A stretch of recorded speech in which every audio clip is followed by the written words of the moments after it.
Today's show is going to be slightly different. I want to talk about the physical attributes of two of my electric guitars here. I've got the measuring tape out here, and I'm going to be measuring in millimeters. From the nut up here to the bridge saddle up here measures on this Gibson standard Les Paul 625 millimeters. Now, the relevance is that I wanted to know why these fret markers are where they are. Well, you could say that's 3rd fret, 5th, 7th, 9th, 12th, 15, 17, 19, 21. The note on the E string, G, A, B, C sharp, E, G, A, B, C sharp. But if I played the B string, it would be B, D, E, F sharp, A flat, B, D, E, F sharp, A flat. So clearly it's not to designate a note. So I'm teaching you a bit about the fretboard, if you know what I mean. So why are these located a whole step away, but that one's a minor third away? Well, with reference to the measuring tape, once again, I measure from the nut to the middle of the 12th fret. And there's no cigar for this one. It measures exactly 312.5 millimeters. In other words, the octave dissects the length of string from the nut to the bridge saddle exactly in half. Now we can thank the gentleman Pythagoras, who was born 570 years before Christ and died at approximate age of 75 in 494 years BC. He was a philosopher, mathematician, an ethics philosopher, you could say, also a sound engineer. He's the guy who dissected the octave, in other words, into 12 pitches. In other words, from the open string to the 12th fret, you will go from 1 to 13. 12 half steps. Okay, I'm going to show you with reference to the measuring tape what happens. So we know the octave dissects the length of string available, an open string, from that nut to the bridge saddle. What you're hearing is an oscillation of that string.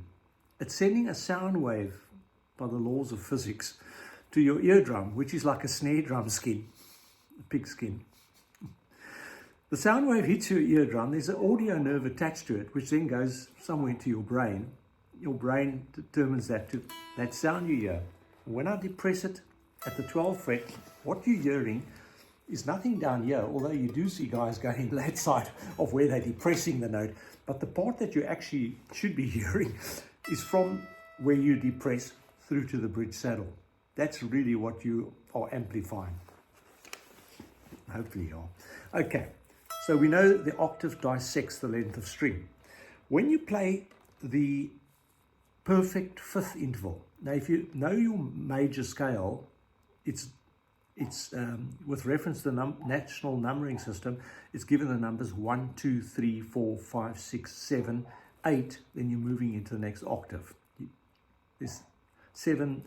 The perfect fifth interval is located, if you go from E and you count it through the major scale, you will get to a B note. And the B note on an E string is located at the 7th fret. So we want to know what the distance is from the B note to the saddle, because that's what the part of the string is sounding. Well, I can tell you, if you measure it out, you're playing 2/3, 2/3 times 625 millimeters. Take your tape and measure it out for yourself. From the middle of the 7th fret, and you get 400 and whatever, which happens to be exactly 2/3 of the length. Likewise, when you play the fourth interval of E major is A, here at the 5th fret. You are playing 3/4 of the available length of string. When you play the fourth, when you play the major third note of E major, if I go like this, E, F sharp, A flat. A flat is located at the 4th fret. The distance from the 4th fret to the saddle is, that's the major, is 4/5. 4/5 times 625 millimeters. Once again, pick up your tape, go measure it, and you'll be spot on if your guitar is correctly made anyway. And your minor third interval, which happens to be the G note, which is 3 frets away from, E to G, 3 frets away, that G note is at the 3rd fret. And that's not why it's necessarily called minor third. Yes, it's the minor third relevant to the open string. So likewise, B to D is the minor third interval. G to B flat is the minor third interval. So I'm teaching you a bit of fretboard and scale mechanics if you care. By the way, you're watching Mike DeBrain 5538. If you're on YouTube, this is the channel you're watching. If you're new to my channel and you're coming to me from a different platform, you're watching Mike DeBrain 5538 on YouTube. I urge you to subscribe. This is lesson 113, 1.13. 1.1.3, if you want to be correct. Okay. A minor third happens, you're sounding 5/6, 5/6 times 625 millimeters. Now don't get bored yet. I'm going to talk about the Paul Reed Smith guitar here, this beautiful guitar right here. By the way, Paul Reed Smith, yep, the manufacturer of these guitars. There was a gentleman who I believe was chairman of Gibson. That was a Gibson Les Paul 2000 I might have mentioned. Paul named the guitar after Mr. McCarty. This is a McCarty 594 standard, USA. If I pick up the tape and measure from the nut to the bridge, you guessed it, 600 to the saddle, 626. I need to do that again. 625 millimeters. But when I look at from the bridge, from the nut to the pickup screw, which is there, 594 millimeters, and you'll never forget that. 594 millimeters is that distance. Interesting why they chose that specific spot. Must be a sweet spot. Well, we can ask inquire that of Mr. McCarty, but I think he's passed away. 595, with great respect, 594 millimeters. That's where the McCarty 594 gets its name. You'll never forget it. From the nut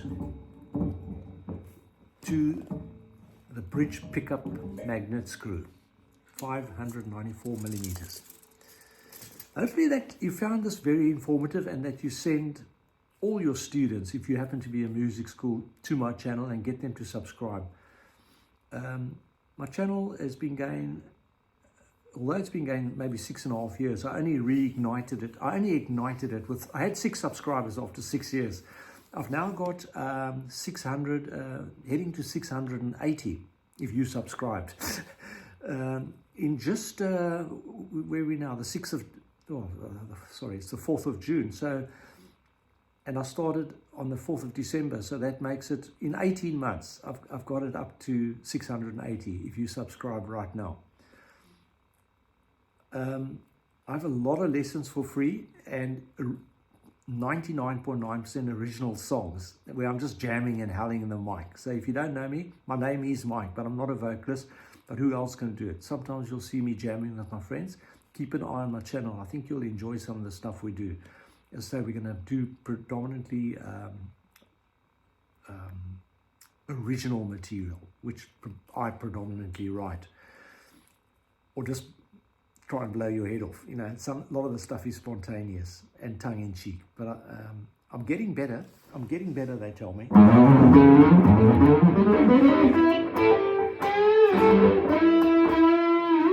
But that's might not maybe what you wanted to hear right now, but that's what I felt like doing. So I hope you enjoyed it. I